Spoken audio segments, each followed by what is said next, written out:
YouTube? Quinn Wade coming to y'all with that instant basketball analysis on the Analysis Playground on YouTube. Exclusively on there, we're gonna talk about how them Hawks won 8 in a row by beating the Brooklyn Nets 108-97. Hawks go to 35-31 and 17-16 at home. The Nets go to 17-49 and 8-26 on the road. Let's see if the Nets can get 20 wins by the end of this season. They got a lot of games left to go to be able to do it. Atlanta did lead the season series because they won this one, so now they up 3-0.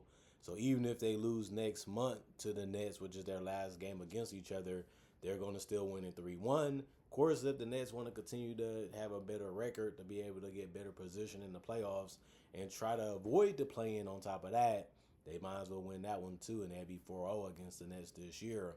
30-21, Atlanta beat the Nets in the first quarter. Brooklyn beat them 29-27 in the second and 29-25 in the third. In Atlanta, they won the fourth quarter 26-18, which they needed to do to be able to win this one.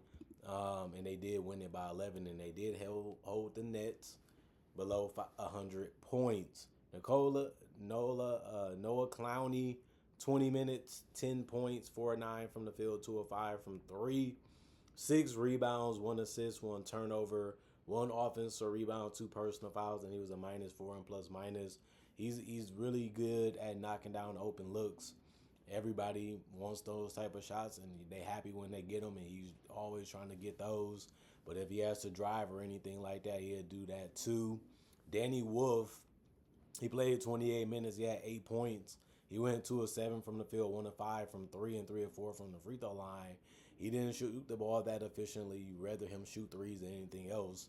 So if you're the Hawks, you're happy with how he ended up going about the game, and it worked to their advantage. He did have 8 rebounds, and that was the most on the team, which is good. And he also had 2 assists, but he did have 3 turnovers and 3 personal fouls, and was a -9 and plus minus. Nick Claxton, 21 minutes, 8 points, 4 of 6 shooting from the field. He did a good job of finishing around the basket, but he did go 0-2 from the free throw line, and he only had 4 rebounds.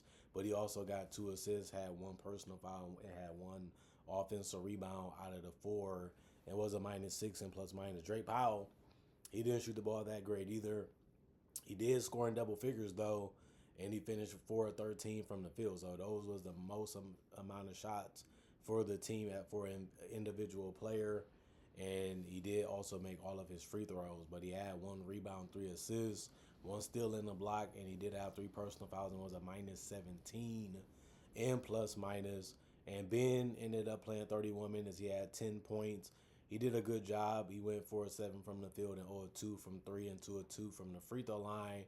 And he did a good job getting to the rim in this one. He did have 1 rebound, 4 assists.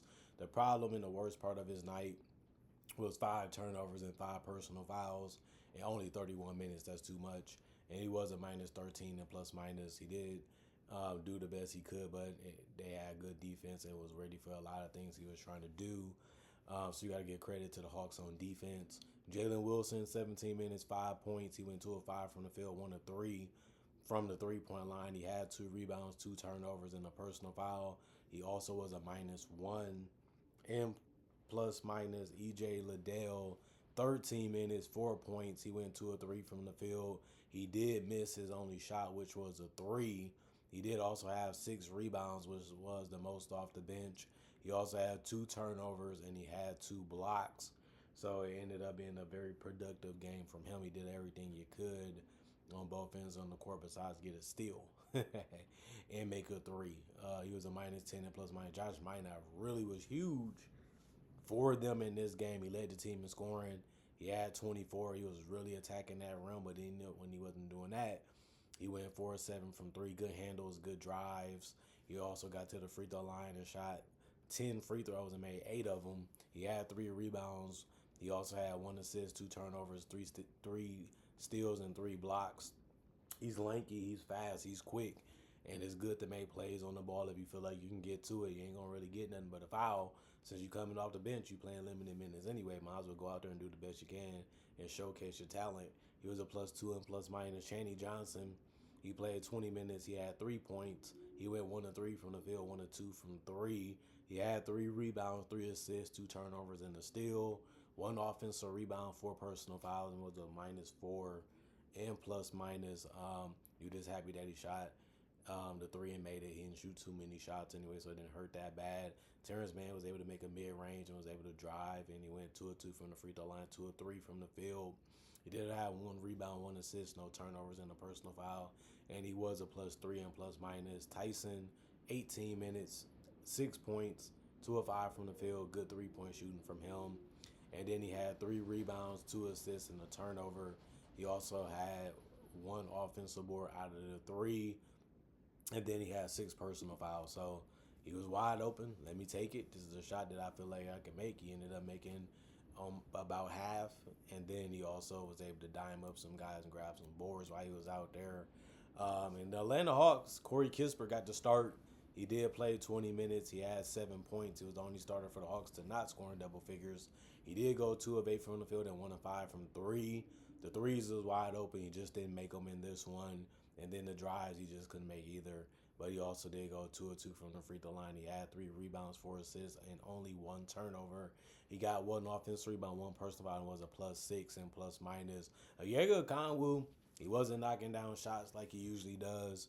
He did go 0 of 3 from 3. That's unusual. He usually get at least 1 or 2. And he also finished 4 of 10 from the field, which isn't that great for a guy like him. But he did also go 5 of 7 from the free throw line, which was good. So he was able to score in double figures. He had 9 rebounds. He also had no turnovers. He had 2 steals. He had 4 blocks.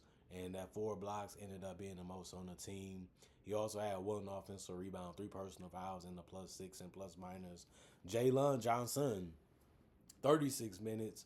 He had 21 points. That ended up being the most on the team. He went 7 of 15 from the field, 4 of 7 from 3, 3 of 4 from the free throw line. He had 9 rebounds. He had 9 assists. He had 2 turnovers. He had 2 steals, 1 offensive board, 1 personal foul, and was a +12 and plus minus.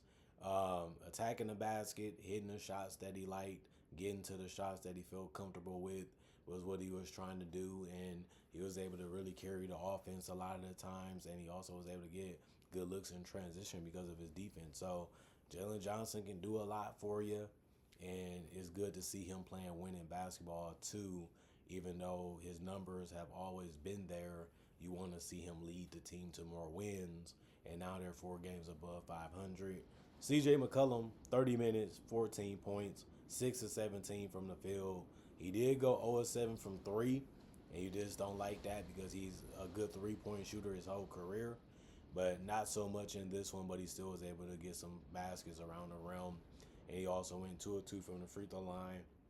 He did have 4 rebounds, 2 assists, 3 turnovers, and a steal, 2 offensive boards, 2 personal fouls, and a +1 and plus minus. Nickeil was really good in this one too. He played 36 minutes, had 18 points. He did go 5 of 13 from the field, mainly because he went 2 of 8 from 3, but he still attacked the basket. He still was knocking down the pull-ups. He still was getting to the free throw line where he also went 6 of 6. He had 2 rebounds, 2 assists, and 2 turnovers, and he also led the team with 3 steals, and he also had 1 personal foul and was a +9 and plus minus.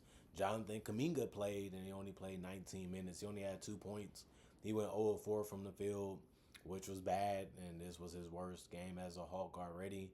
And he went 2 of 4 from the free throw line. He did grab 9 boards and have 2 assists, but he also had 2 turnovers. He had 3 offensive boards, 1 personal foul, was a -11. And plus minus, Muhammad played 5 minutes and had 4 points, but he also finished strong around the rim. And then other than that, he went 2 of 2 from the free throw line. He had 1 rebound, no turnovers, and 2 steals. 1 offensive board, 1 personal foul, was a +2 and plus minus. And Zachary Ricochet played 30 minutes. He had 19 points, had it going from 3, had it going from drives. He went 6 of 12 from the field, 3 of 5 from 3, 4 of 6 from the free throw line. He had 9 rebounds, 1 assist, no turnover, a steal, and 2 blocks. And he also had 7 offensive boards, 2 personal fouls, and a +17, a plus minus. Jock Landale, 13 minutes, 4 points, 2 of 5 from the field. He did miss his only 3 in all of his free throws. And he did have 2 rebounds and a turnover, 2 personal fouls, and was a +3 and plus minus. And Gabe Vincent, 19 minutes, 6 points, They also went 2 of 4 from the field, did a good job hitting the wide open threes, and he also missed the other two. But he had 3 rebounds, 2 assists, no turnovers, and a steal, and no personal fouls.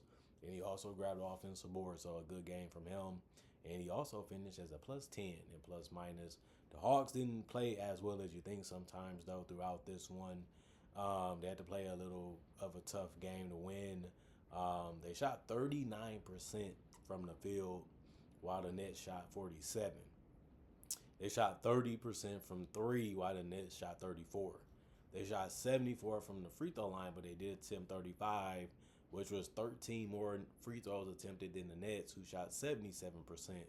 So the Nets shot less, but they made a better percentage of them.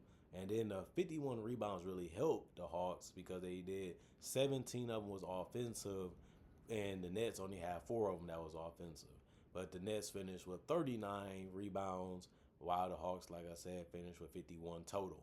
22 assists for the Hawks, 19 for the Nets, 11 turnovers for the Hawks, 20 for the Nets, 12 steals for the Hawks, 5 for the Nets. Both teams had 6 blocks, 34 defensive rebounds for the Hawks, 35 for the Nets, and then 14 personal fouls for the Hawks, 29 for the Nets. They gave too many free throws and too many second chances to the Hawks, and the Hawks said, we'll play a little defense too, and that'll be enough for us to win this game. Even though we shot it poorly and we took some questionable shots, we still had other ways we can win the game or help us win the game, and all we got to do those things successfully. And if we do that, we got a good chance of still winning it, and they did. Comment, like, subscribe, share. Hit the notification bell to get the analysis when it first come out. Y'all stay blessed up. Y'all stay good. Peace. And I'll see y'all later today, hopefully with more analysis.